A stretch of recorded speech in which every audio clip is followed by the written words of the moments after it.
We are here in work session to talk about some code updates. In January, we did some strategic planning, outlined that we did want to do some code updates as part of our work plan for the year. We prioritized those different code updates and came back with a work plan. And today is our first session on kind of refining what we wanted in those code updates, so we can come back with a plan to implement those code updates. So we have 4 items on our agenda that we wanted to talk about tonight. They are buffer zones,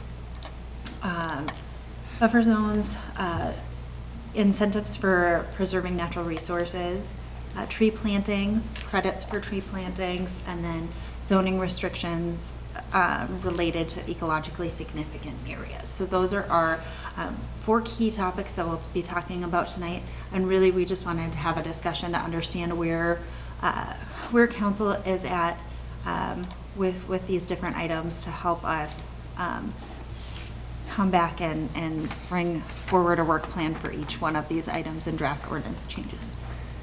So with that, our first one is buffer zones. We identified a goal of reviewing and modifying buffer zones between neighboring zoning areas and between public areas, whether it's different types of zones, and then different types of development. So one of our questions is really, what's the scope of the buffer zone? Are we looking at side setbacks? Are we looking at physical barriers? Are we looking at additional landscaping, things like that? Are we thinking of having less dense housing next to existing housing, and then more density in the middle of kind of a property? Just kind of trying to understand what we're looking at, what the scope of that could look like. Would additional landscaping provide our desired outcome? And then, do we want that in all of our zones? Or are we thinking of, anytime we're looking at PUDs, are we looking at kind of how do we want to apply that? Is one thing we want to discuss. Some considerations. We do currently have a 50-foot setback in commercial zones for industrial and commercial, I believe. So just a note that we do have some setbacks for those transitional areas, which might be one of our avenues, or if we're looking at residential to residential, we might want to consider changes to that. And then just density requirements for the Met Council if we do further setbacks, and then how all of that would look. We do have a few options for code updates for this particular item. It'd probably either be a PUD code change or a zoning code change, depending on how broadly we wanted to move forward with that. So with that, just wanted to get some feedback on this particular topic. Or I could run through all of them and we talk about how would you like to proceed. We could do. Let's do kind of one by one for now. And I can start on this one because I think I kind of brought it up initially, or at least part of it. So my thoughts on it were that it would be more between adjacent different land uses. So there's obviously industrial to residential would be the biggest, kind of most obvious one. But really, I think that could extend to any differing zones, whether that, and I'm trying to remember, I looked at a few other cities that have some similar language, and I believe a few of them had, basically if it was adjacent to or across the street from a different zone, there was different ways how they got to it, but it would determine how much of a buffer and what that buffer consists of. I know there's been some conversations at the Planning Commission, not directly about this, but kind of applicable. I know Dean Jacobs has brought up a few times about his thoughts on increasing setbacks in a lot of areas, and I think that could be a big part of this. I know Medina has kind of a more complex, but seemingly works well system for their buffer zones, which is a combo of setbacks and landscape and berming and a few different things, and there's kind of a mix and match to get to a desired outcome. So it also gives some flexibility too for the applicant or landowner, whoever. But that would kind of be my initial thoughts on it. I don't know if you guys had anything to add. I like what you mentioned with the Medina example, because I did a little bit of drive around there, and if you have ever been back in that area behind the Target, there's a neighborhood right behind that. But from the neighborhood, the berm is so big that you would never even know that there's commercial on the other side. And I think that was highly effective in what they were able to put in place there. It still feels very much like a purely residential area, not a transitional zone, even though it's low density right behind there. So I felt that was very effective. I like where you're going with the landscape potentially being a degree of freedom where you can kind of pick and choose what would go into an increased setback. The numbers that I had in my mind were if it's two residential areas that are different from each other, I was thinking a 30-foot setback would be appropriate because that's what we have for rear setbacks in most of our residential areas. So you're kind of forcing it then to be at least rear to rear in terms of separation. So that would help avoid some of the challenges that we've had with the neighborhood, the Ravinia neighborhood butting up against the Tabors, for example, where they're 5 feet off the property line. I think between residential and other zones, maybe you would increase that maybe to 60 feet with some kind of a landscape requirement so that eventually you would end up with a good level of isolation between like a commercial zone where it runs into a medium density residential or whatever. Yeah. So you're saying a fully landscape setback? I think between residential, maybe not. Maybe partially if it's two different residential neighborhoods of different types. But if you've got residential up against industrial, like what we're seeing on the south side with the developments happening now, I think full landscaping would make sense in those setbacks. Would it matter who came in first? If the commercial came in before the residential, then it's on the residential developer to do the buffer zone? That's a good question. I would think so. Yeah, you would buffer for the existing land use when you come in. So if it goes from farm field to commercial, and then the next farm field becomes mixed residential, you would put the enhanced buffer on the mixed residential and not on the commercial that was already there. That seems fair, I think. Yeah, I agree. I was trying to look up, had some notes from a couple other cities, and that issue was touched on. And I can't find it, of course, right now. But I think what you said makes sense with that being the order as opposed to the opposite there. I guess you got to think of what the burden is for whoever's developing then, because it becomes a rush to who's first. Yeah, I understand.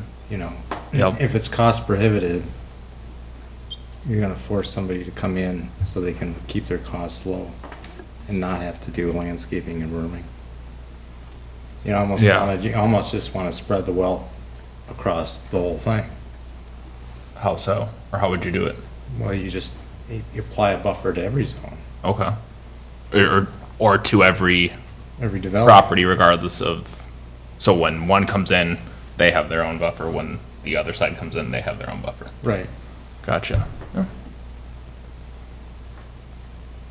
So then you would like split it if it's a 30-foot total. Each parcel would have to do 15 to get to the 30, or how? Well, see, that could work when it's two undeveloped properties that are then developing. That doesn't necessarily help if it's an existing Yeah. next to a developing.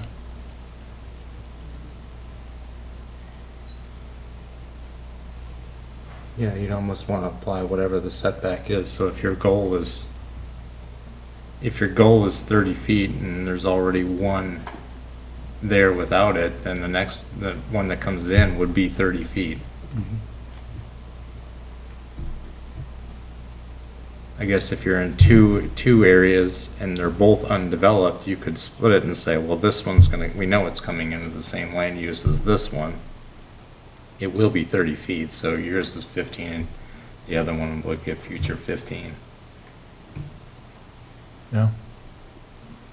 I think we should separate though, between setback and then the landscape buffer. If we're gonna require, 30 feet of landscape buffer, I think it makes sense to divide that in half. But you wouldn't want both properties building 15 feet apart, because that's not a 15-foot, that's not a 30-foot setback. That's 30 feet of separation instead. Right. Well, we already have setbacks for building, right? Yep. We do have setbacks for buildings, so this could be different than those setbacks, I would think, that we would apply it in, along the edges of it'd be for the transitional zone next to the changes. So the building setback would, function on each property individually. So if you had a 30-foot rear setback, you'd get 30 feet of separation between the building and the property line of the adjacent land. Whereas if you did a buffer and you somehow made the language require it to be on both properties, not sure how that would be done exactly off the top of my head, but that would only, in this case, 30 feet, 15 on each property. The building still couldn't be within that 15 feet to 30 feet where the setback limits it. That makes sense? Yeah.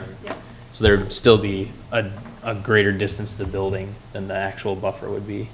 And that would probably just remain as open space or whatever the developer would intend for that area. Yeah, I think you gotta separate natural buffer transitions versus setbacks in the conversation, right? Because the setback for building setback is a setback, unless you wanna say that every piece of property has to have a natural resources buffer zone, and then the setback starts at the edge of that. That would be a different conversation. Right. So And then you get into, okay, I'm a landowner, I'm developing my property, I already have 20 feet of trees, or 10 feet of trees, and the property next to me is fully wooded. Now you're gonna ask me to put in another 5 feet of trees. Well, and that's why I kind of liked I think it was the Medina one that it was a mix and match. So it wasn't necessarily that you have to add in another 5 feet of trees. It could be, they have a kind of a whole calculation. The equivalent of additional setback or some sort of berming probably doesn't help in that instance specifically. And so you're mixing and matching to get there, and that can help when you have a certain layout already. If you have the 20 feet of trees, by instead of having to plant more trees, maybe you could plant some more trees and additional open space there, and that gets you to the same end goal or end buffer. Yeah, I think some formulaic approach might get to where you wanna be. Yep. But just a straight number Right. may be difficult to apply and for some people to understand. For sure.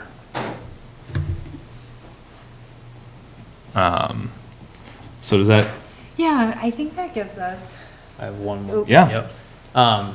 Just because I heard it mentioned of some of the zone separations, residential, higher density to lower density residential, commercial to residential, things like that. But there was some discussion on similar zones. Is the intent there between, a zoning that might be low density but has single family or townhomes, or high density that has townhomes and an apartment building, and same thing between commercial? Because as soon as we start talking about similar zones, I just want to see what the direction would be for those similar zones, if we actually wanted between, say, commercial and like a neighborhood commercial and a community commercial, or a light industrial and a heavier industrial. If there's, Do we think we need it between different commercial and industrial spaces? not particularly, to be honest. Not compared to, at least to the residential. I think maybe differing residential zones, I'd like to see something. If you're looking industrial to industrial, I don't know that it's That wouldn't desired. be an interface, but yeah, if you've got a bank next to a distribution center, I think the interest we're trying to serve in having the setbacks and the buffers is to preserve a natural environment. But you wouldn't really expect the natural environment between industrial and commercial. Right. And if you did want to do something, I don't think 30 or 60 feet would be meaningful. It'll just look weird at that point. Especially where it likely would be, like in your example, for all the people hanging out between the back of the bank and the side of the industrial building, like, as opposed to the residential where people are living and it's more of a noticeable impact. But I think between the different residential areas, it does get kind of complicated.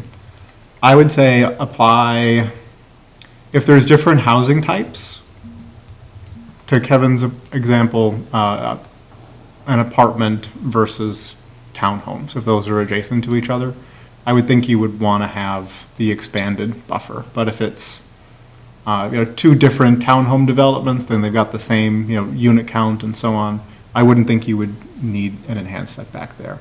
If you've got 80-foot lots butting up against 40-foot lots for villas, maybe there you would want the 30-foot, like a rear setback equivalent.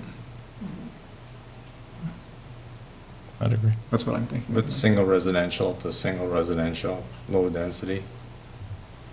Well, low density is kind of a relative term. Well, it's right? 3 to 5 units per acre, right? So, for example, when we talked about the Pulte development coming in on Hackamore and 101 versus the existing Ravinia, we asked them to consider putting some wider setbacks along that way. But those are similar style homes, right? They're just two different developers and a different product. Yeah, I guess some of the issue there gets into what to do when it's a PUD. Because, it's easy to say, okay, there should be one if it's RSF2 to RSF3, or there shouldn't, or the RMF1 to RSF2. But if it's either an RSF2 to PUD or PUD to PUD, it gets a little trickier.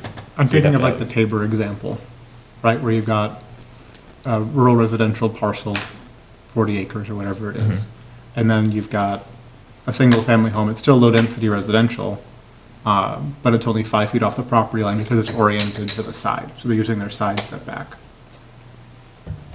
So I think that's the kind of condition we need to be cognizant of. And I think just forcing it to match the rear setback requirement isn't especially onerous, but still provides a little bit better buffer for people in that situation. I don't remember if Tavera had any of that kind of problem. I think they were all set back far enough that those would be okay. Yeah, I don't recall.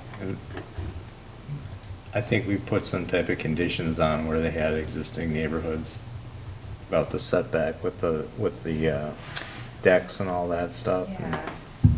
Trying to think exactly what that was. I think we prevented decks on certain parcels that didn't have enough of the setback.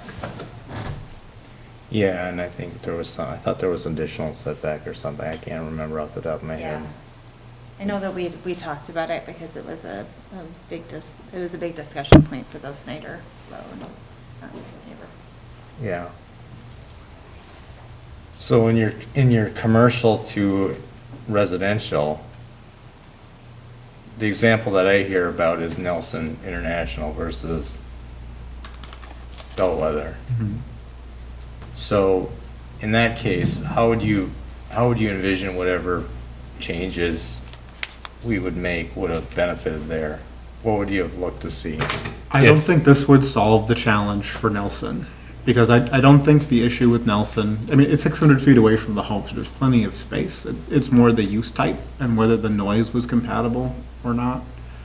I think that there would have been other ways of dealing with that via the CUP process if we felt like we didn't want that use in a residential area. I don't think a fully forested 60 feet would have made it okay. But if you were putting in something other than a semi-truck repair facility, if that was going to be a distribution center or something like that, I think that would have been adequate. Yeah, but a distribution center has trucks coming and going all times of the day too. You know, Yeah, it could. Hopefully it would stay to more normal hours, but I suppose you're right, it could be. I mean, Overnight, I think if FedEx would have located down here instead of up in Dayton, right?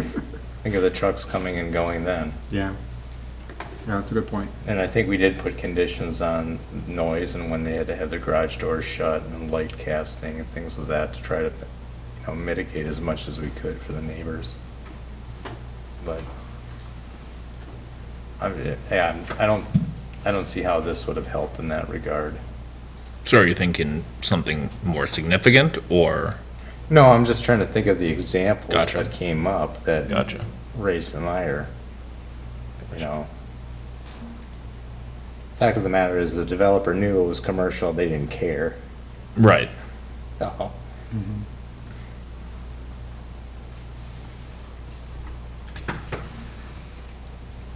Anything else on that one?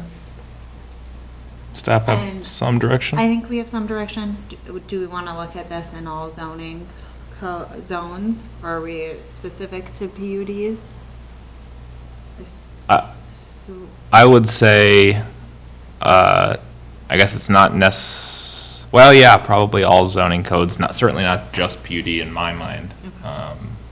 That helps to figure out where it would fit in, just making sure that we're not narrowing the scope too much if it's something that we'd like to see. well, outside of PUDs, we have larger setbacks on lot sizes, minimum lot sizes anyway, don't we? That would help mitigate some of this. We have, yes, setbacks, different setbacks on the different residential zones. So like, and the buffer will be created naturally between some zones just based on the setbacks that you get between buildings and parking and things like that where they can't, they have to maintain it as open space or turf or something like that. So you do get some between them. This would just be increasing the landscaping in some cases that you would get in those areas versus it being open. You may have, a certain number of tree requirement or bushes or whatever the requirement becomes between those zones. And then there would be the possibility of requiring additional non-natural, so fences, things like that could go in there to buffer as well, because that's the whole, you can have different standards so that developers can pick from a list of them to fit because a berm may not fit in all cases. Topography might not work, maybe natural works better for this property or fencing. Those are things that would be in addition to what like a setback would get you between the properties. Because if you had a commercial, say, I don't remember off the top of my head what they are, but a 30-foot setback, let's say, and then a residential with another 30-foot rear, that's going to give you 60 feet of space between it, but that might just be vacant open space.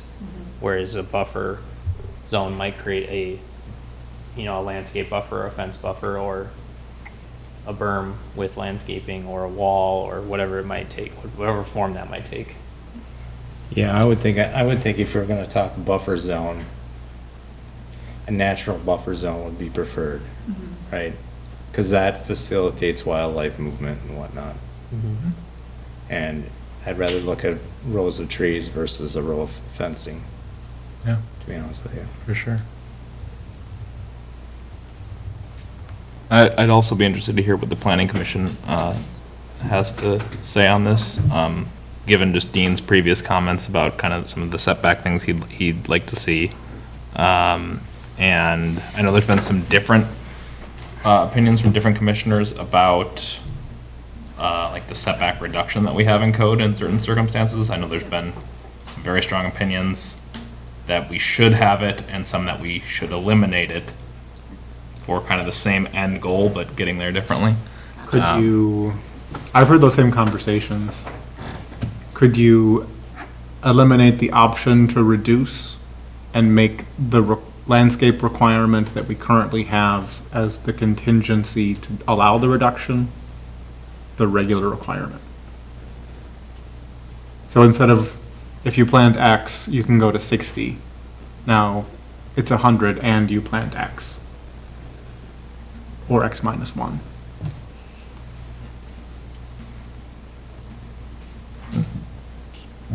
Worth discussion. That's kind of what I want to hear planning's take on.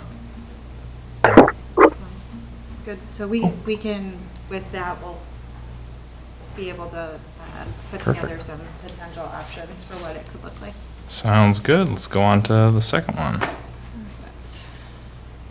Next, I just had a graphic of, Plymouth had this in their code of an option for kind of how they had some different transitional zones. So, about that. So next was our incentives for preservation. So we had talked about creating incentives to preserve natural resources or allow for project enhancements.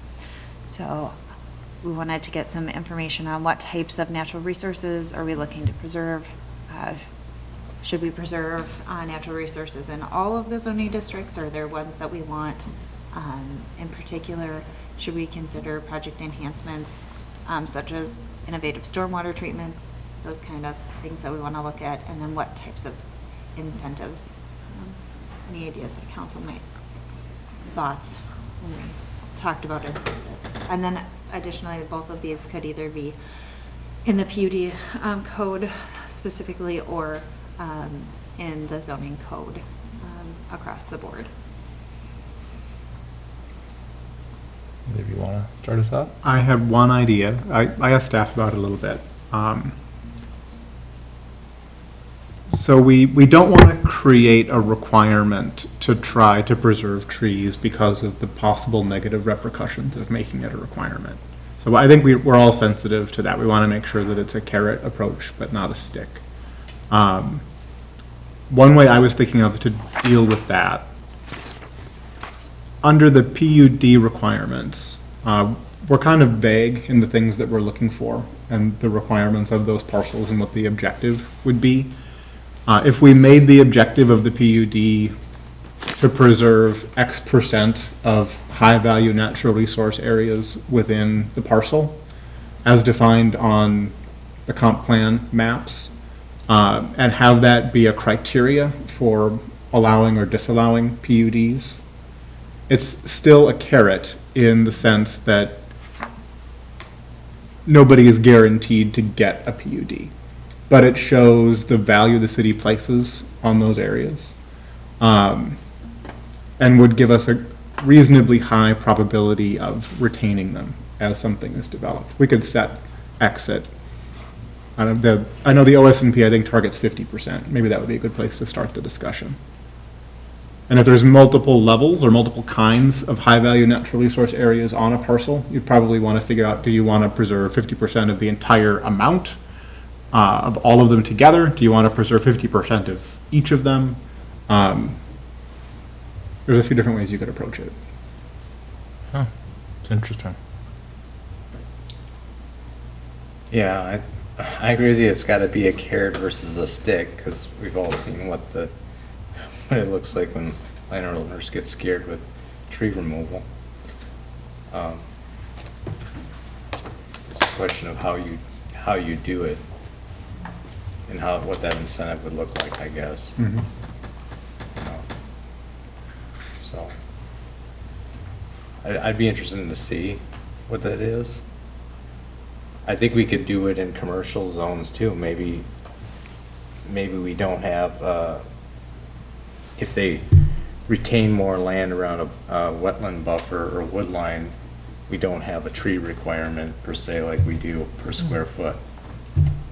You know, Oh, that's interesting. planting so many trees only to cut trees down to move the building in close and then plant trees around doesn't make sense to me. Or if you gotta have so many trees per square foot of building and you've got a 4-story building, doesn't make sense in that regard either. So maybe you give them credit back if they do something in another manner to preserve some natural area on that land.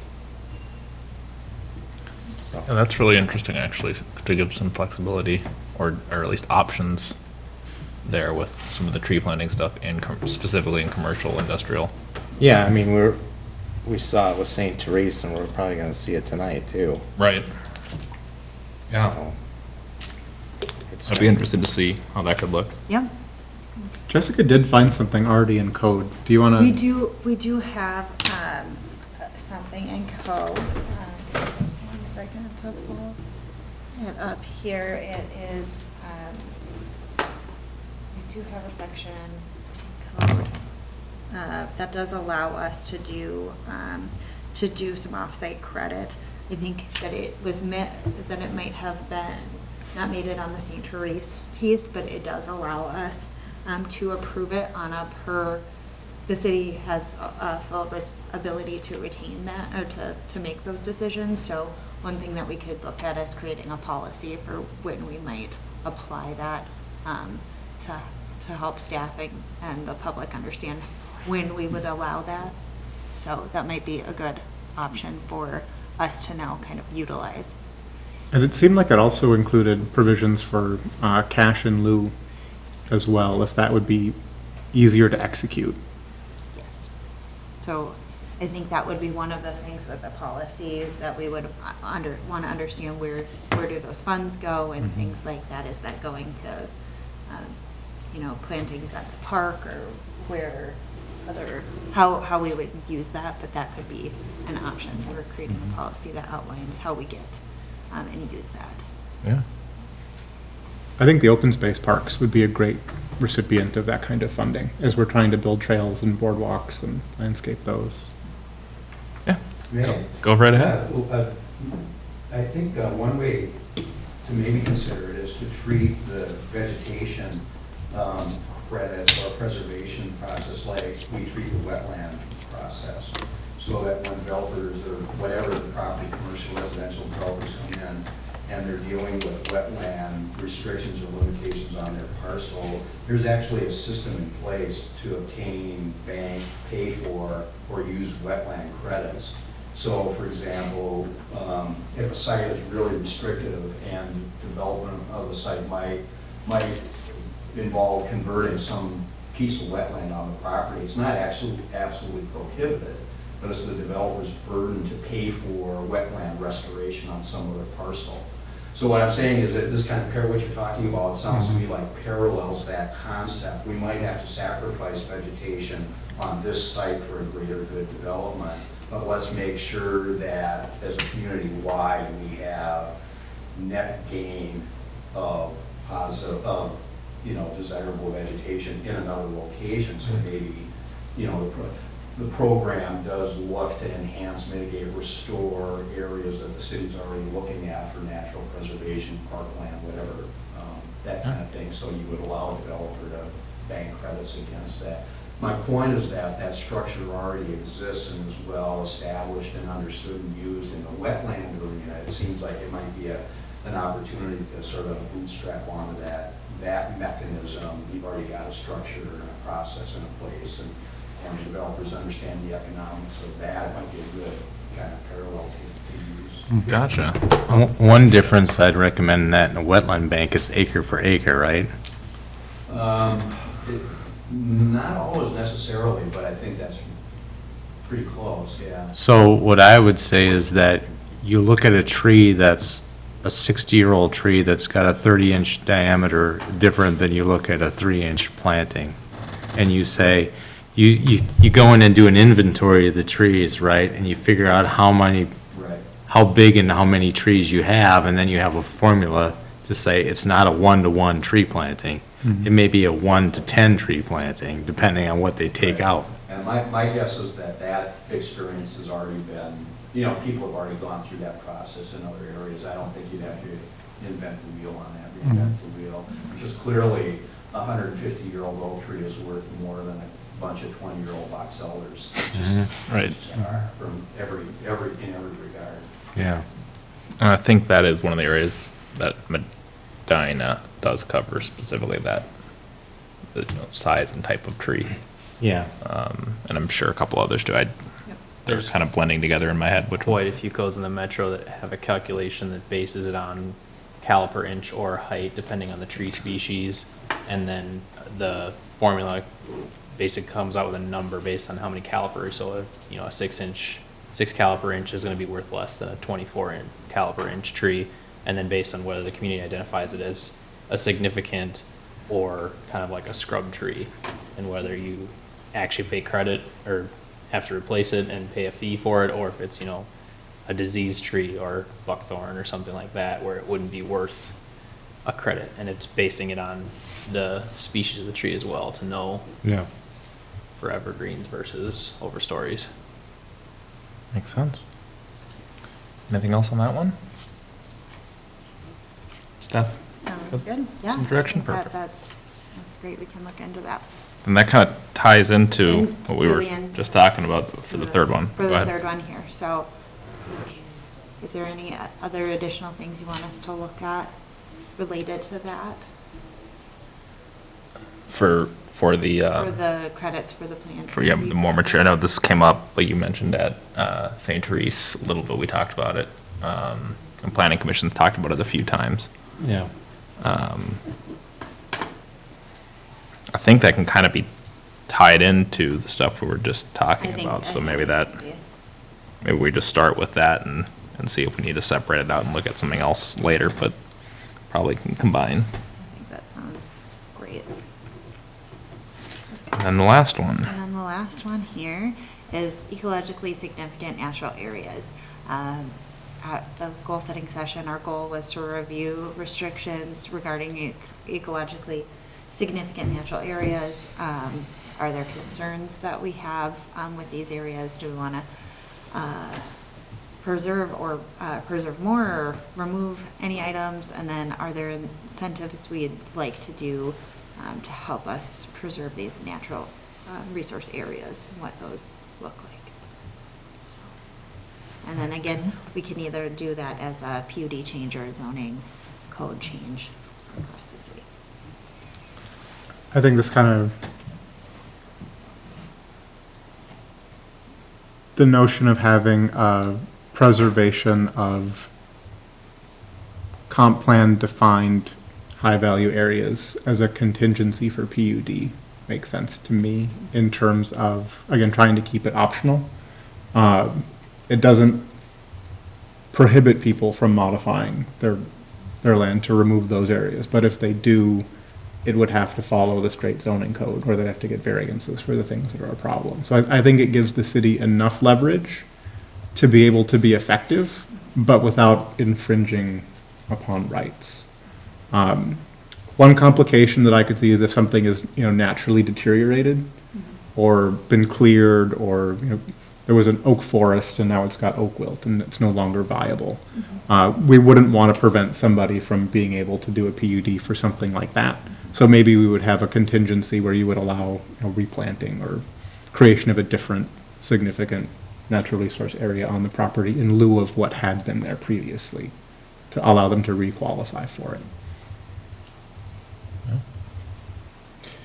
Well, right now, we don't have a requirement for any tree preservation plan in any type of, No, where this specific item comes up is related to the OSMP process. We do outline if their requirements related to this ecologically significant natural areas. So that's the only place in code that actually requires that currently. So we did have some discussion about looking at other options for including that, but to date, the code only has, it's listed in there, Yeah. two sections related to that. So that's really the only place that it is right now. So if we do want to expand the kind of the credits related to that, we'd want to look at that for different zoning districts, because that's the only place that you could do it is the OSMP right now. Kind of like that idea with the PUD. We'd want to figure out what the numbers and what percentages, obviously, but then giving that additional flexibility of a PUD for doing that. Otherwise, you're not required to do that. You could still develop it as just standard zoning. Devils in the details on the numbers and everything, but it's interesting. Yeah, I think that's where you gotta figure out is, right, because if they come in and they say, well, I have 40 acres of woods, I wanna develop it, instead of cutting the vast majority of the trees down, I'll preserve them for the PUD, but I want the city to contribute to the building of the street and infrastructure so I can maneuver around and make these lots. I think that's where we gotta figure out, is it really worth it at that point? On a case-by-case basis? Yeah, where you're getting the PUD negotiations, right? Right. That works for me. Good place to start. Yeah, those are good. Perfect. That's good feedback anyway. Any questions? Oh, I think. Were there any other ways of, to the ecologically significant natural resource areas, were there any other concepts that we should discuss before we end? I didn't have any, I don't know if anybody else has had any thoughts on it, but. Any thoughts from the audience? You guys are, Love to hear. I have just a personal buffering story. I mean, just, I drive on County Road 30 past Mama G's, and I have to say, it is disappointing every single time that I look at the roofs of Bellwether over across that wetland. And I see this skinny little row of evergreens, and I know that in my lifetime, and in Jessica's lifetime, it's never going to be anything. It is always going to look like the edge of a housing development. It's right up to the wetland, and so there will never, there won't be a buffer between it and the road, as best I can see. There just isn't space. So part of what people always ask for is some way of keeping that rural look to Corcoran. And that means not seeing a lot of rooftops from the road as we drive by. So it's also, it's not a matter of just between developments of people living there, but it's the people passing by. So, and you just can't get to it with a 15-foot or a 30-foot row of, several rows of trees. It's a more complicated problem, and it's something that over time would get better. Plant small trees, they do grow from it, and other trees come in and seed themselves. I mean, Corcoran always wants to go back to big woods. It always wants to go back to big woods. So if you sort of facilitate that, it will look better every decade. It's a long stay, but we've been in our house 30 years, and the woods along Rush Creek at the back of our lot has changed dramatically. The box elders that were in there, they're almost all gone. And the ash will be gone, but the cherry and the oaks and the basswood are all filling in very nicely, thank you. So it changes, but we have to take that long view of how to make that look remain really pleasant and sort of rural, very pastoral kind of look. Yeah. Very personal. I appreciate it. Feedback. I wonder if that's where natural buffers in these zones will actually help, right? Because Absolutely. if you create these buffer zones that people can't go in and mow and do anything to, eventually they'll grow. They will. They will, and if you're lucky, then there will even be some ephemeral wildflowers in there. You'll see some trillium and some bloodroot and some stuff come back and may not have been there for a generation. But those seeds are around and the animals spread them. So a lot of that can be, and that makes it, if you got bloodroot on your property, it makes it really special. You don't get that in town. It's a rural kind of event, so it's really nice. From a development planning standpoint, does orientation of streets and roads help break any of that up, or are you just looking at it from a different angle? What do you mean by orientation of the road? Like where he's talking about, they basically run a street parallel with the property line, right? And they line it with homes all along the property line. So all you are going to see is a row of homes.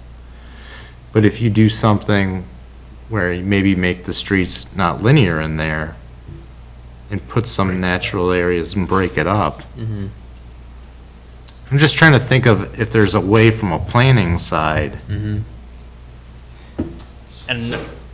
Alan, I'm really reluctant to talk about stuff that happened 15 years ago. Unfortunately, that's the perspective that I have. And I really want to encourage you guys to really have the confidence to go at this stuff and understand that when you're going to need to stand up for it, it's kind of like every time a project comes in, your best laid plans start to experience that death by 1,000 cuts. Everybody wants a little bit of flexibility on the setback and this and that, but And you've already seen it enough yourselves on both ends of the experience. What I was gonna say was, to your point, Alan, the one thing that we really do benefit from in Corcoran is the difficulty of our topography and the amount of water that we have to deal with. Because I can remember, and it was really involving discussions with the projects that ended up as Ravinia. The very, very first proposal we had that came in, we debated the pros and cons and merits of, I think it's called Euclidean layout in street planning, which is basically rectangular street planning, and how you can achieve densities doing that, and is that a good thing or a bad thing, and all of the broad range of issues surrounding, do you want rectangular grids or do you want curved roads? And the reality was, on that site, the only way that the developer could even come close to getting the densities that they wanted to get the margin that they wanted to make was to negotiate, to put in the curved roads and then negotiate the lot sizes and the setbacks against the various wet areas. And so a lot of the contour and feature that you guys experience now is an outcome of some of those initial discussions. And we recognize there are very few parcels in the future service area that will lend themselves to pure rectangular layout. It's interesting because when you look at the neighborhoods from the 70s and early 80s in Corcoran, during Corcoran and northwestern Corcoran, those were farm fields where they did try and achieve that layout. And it was just a way to maximize your profit and minimize your cost and do all that kind of stuff.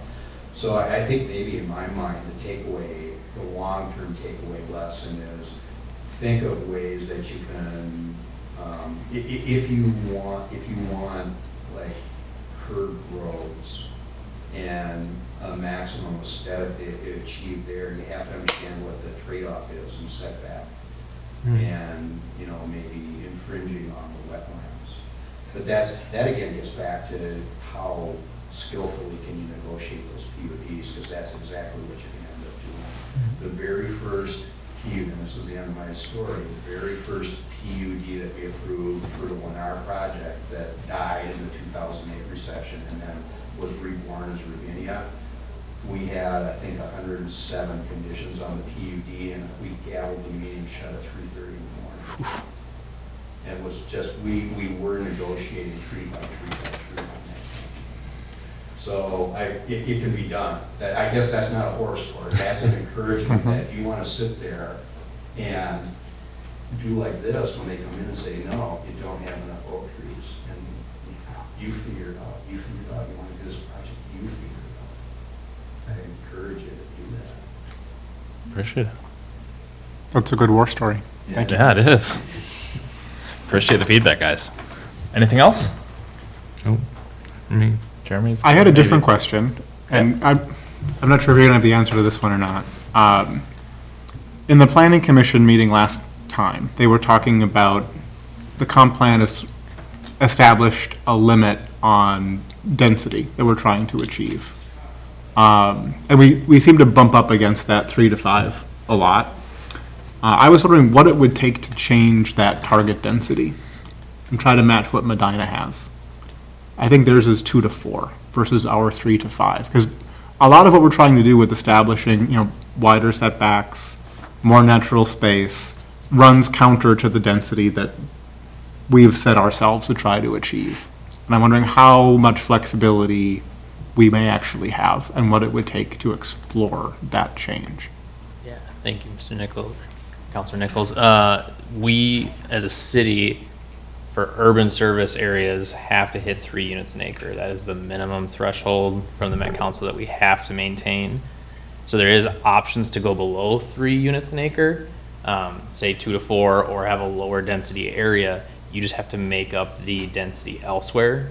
So you would have to then raise the density in either the medium density or the high density residential, or guide additional properties to medium density or high density or mixed residential, or all the zones that we have that are, or land uses that are greater than 3 units an acre that would allow you to dip below 3, but we have to hit that 3 units an acre. So it's kind of a trade-off. It's kind of a little give and take to see what it would take to drop, so if you dropped low density residential down to 2 to 4 instead of 3 to 5, that's a significant chunk of the urban service area.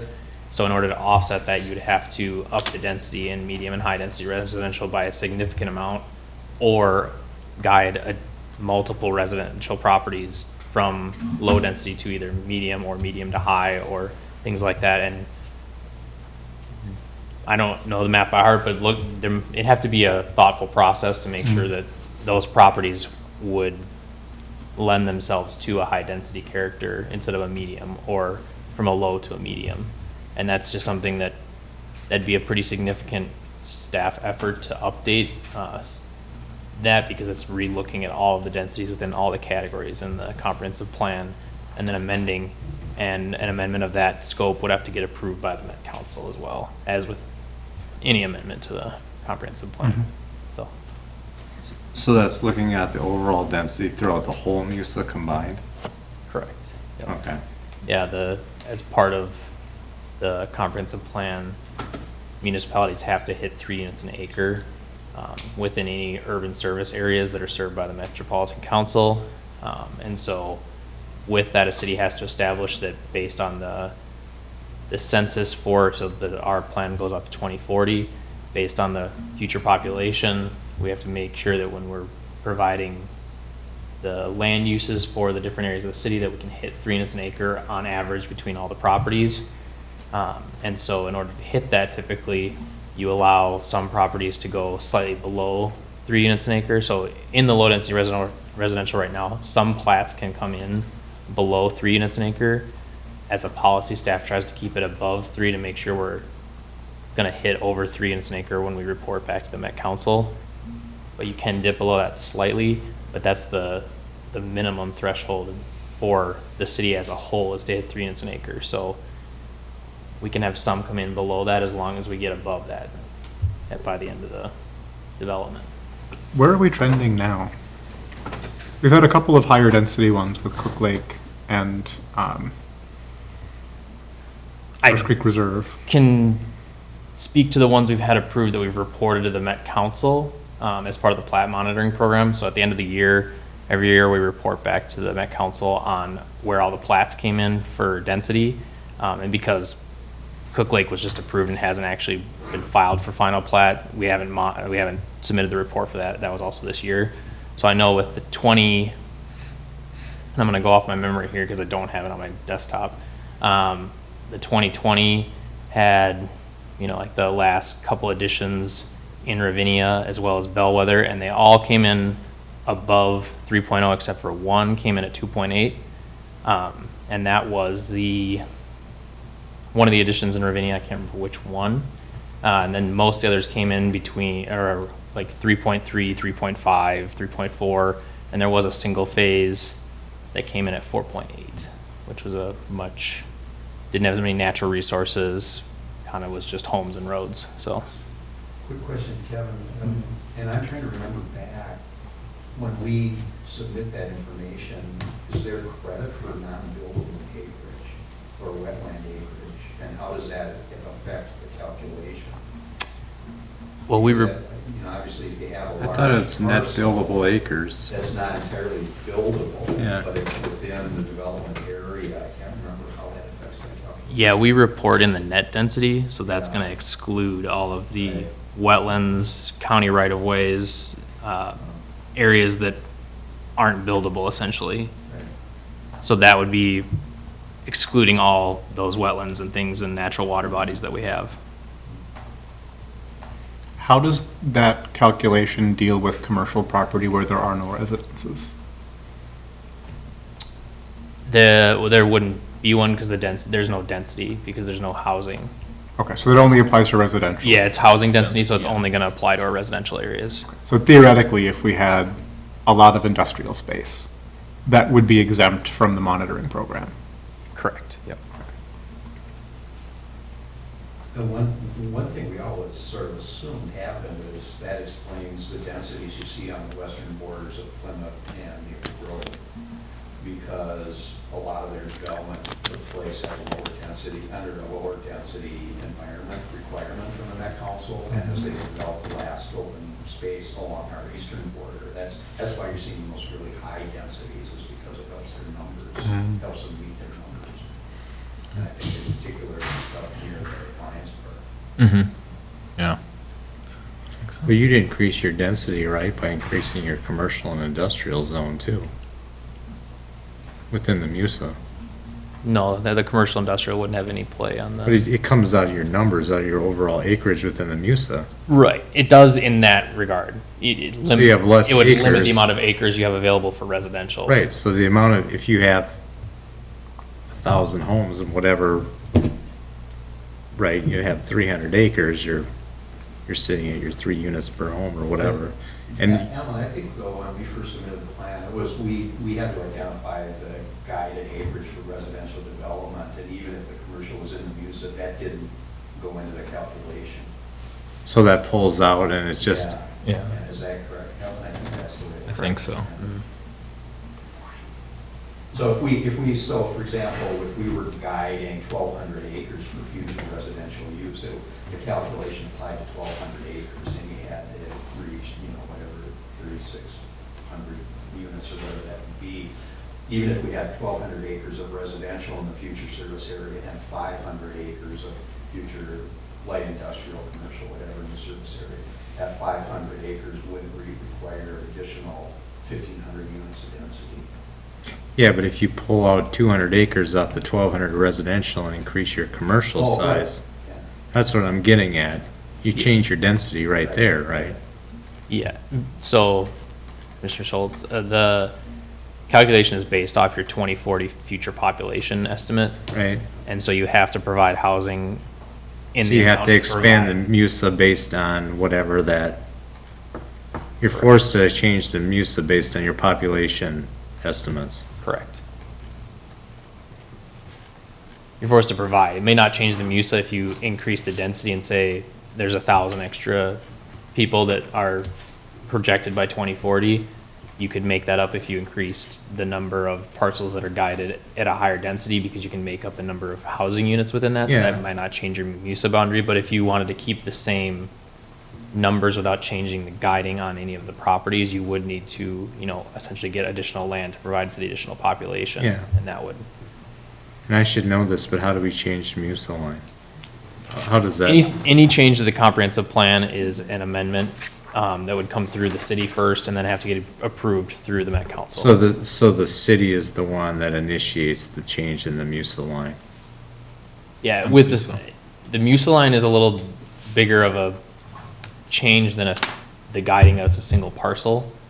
I can't say that I've ever looked at changing a MUSA line after the formal, 10-year update that you do every 10 years. Yeah, no, I'm saying in a Plan. 10-year plan, Yeah. every 10 years when we go through our comp plan before we Yes. submit it, we look at how much land we need within the MUSA to meet the density based on our population growth, and we move the line around, right? Correct, yeah. And currently on the comprehensive plan, there is a future MUSA area guided Yeah. in the southwest corner. Right. where there's a potential expansion if the population estimates were to change. Yeah, okay. Where do the population estimates come from? The US Census. Yeah, and the the American. Community Survey. A lot of the data is pulled from larger census data and then distilled down by the Met Council, and then they provide it to each community and based on the location and everything like that. And that's what cities use, is usually pulling from those numbers, because that's what the Met Council will be reviewing your plan based off of. And I think they had our growth pretty high, didn't they, over the years? We have in the past. weren't meeting those population growth estimates. And part of the reason that happened was in negotiating the volume of pipe capacity that the Met Council would give us. So if you think about stuff getting sent to the plant, you either get 12 inches of capacity or 20 inches of capacity or whatever, that determines how much they'll accept.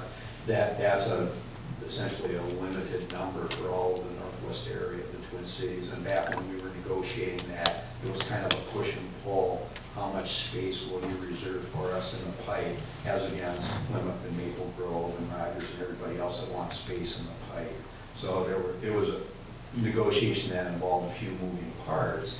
There was a lot of push within the community for, why would you reserve as much space as possible?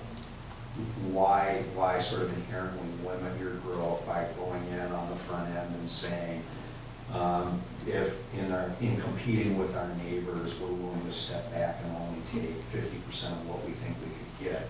There was a lot of push for people saying, no, when you negotiate a deal, you go in and demand 110% of what you might get and accept 95%. And so by demanding, requesting, negotiating 38 inches of pipe volume with the Met Council and ultimately getting that approval, that 38 inches of pipe volume translates into a residential population of 20,000 people. And so if you go back to those comp plans, that's where those really high numbers came from. We actually went in and said, here's how we would develop and use this pipe, maybe someday way off in the future. And if we had this much acreage dedicated to residential development at these density levels, that would drive a population by year X of 20,000 people. And then all of the external factors like recession and this, that, and the other sort of impact that. And it's 15 or 20 years later and we don't have 20,000 people. But we're going down this sort of parallel path that could result in a lot of that. And that's where you all stepped in and sort of recalibrate all of that. Do we have too many acres, not enough acres? And is the mix of uses correct or not correct? And where do we stand vis-a-vis our neighbors in terms of pipe capacity, demand, requirement, and all that kind of stuff? Yeah. But that explains those big numbers. Yeah. That even back then, people looked at that and thought, what would it take for us to go from 4,000 people to 20,000 people in 15 years? It's a lot of change. A lot of hard, a lot of hard. Did you say Natalie had a question? It sounded like Natalie had a question, but I think she said that she'd follow up. Natalie, is there anything you wanted to share with the group?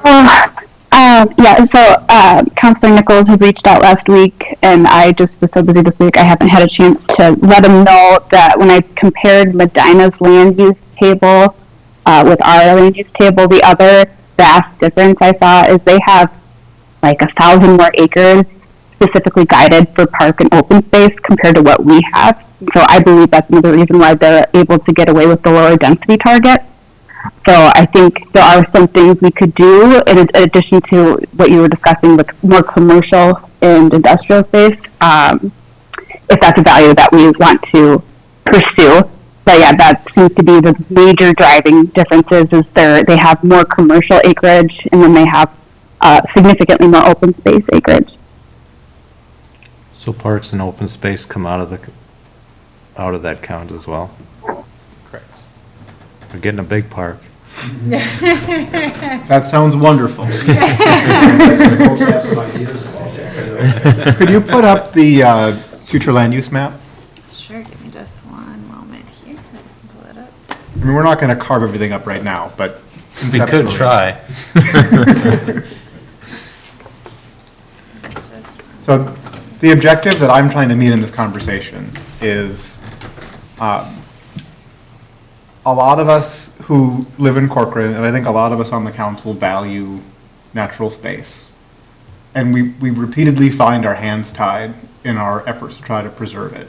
So if there are things that we can modify in the plan to make that easier, and end up with more natural environment, I think it's worth the discussion. Sounds like it's not trivial, but that doesn't mean it's not worth doing at the same time. Thank you. Give me just one second. So last year, I noticed, I harp on this regularly, but in areas where we have low-density residential immediately adjacent to high-density, That's mixed use, right? this is downtown mixed use, I believe. Yeah. To me, this parcel makes more sense with a higher density. So you get a better transition away from the downtown area. And similarly here, where you've got medium, straight to low, I think there are probably interstitial areas where they're guided low, and maybe that doesn't actually make sense. And that could enable us to drop the overall density target a bit in other areas. If we implement the right kind of transitions, so we don't have significant conflict and then we open up where it makes sense to have lower density, like out on the edge of the MUSA, to preserve more open space and parkland. Just a thought. It's like you said, not trivial. It's a big thing to look at, but yeah, it makes sense. Like what you're saying. It does. The problem I see with it is the problem of the economics of it, right? So who do we see coming in and building? They're all big builders with deep national pockets, and what they want high density in your low residential anyway. They want to push the top end of that number.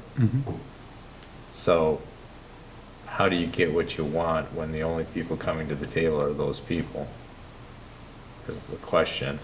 I don't have an answer, other than we haven't really tried to push that hard in the past.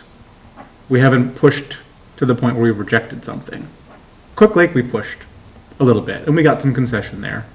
Well, the other thing is you're gonna get pushback from the landowner, right?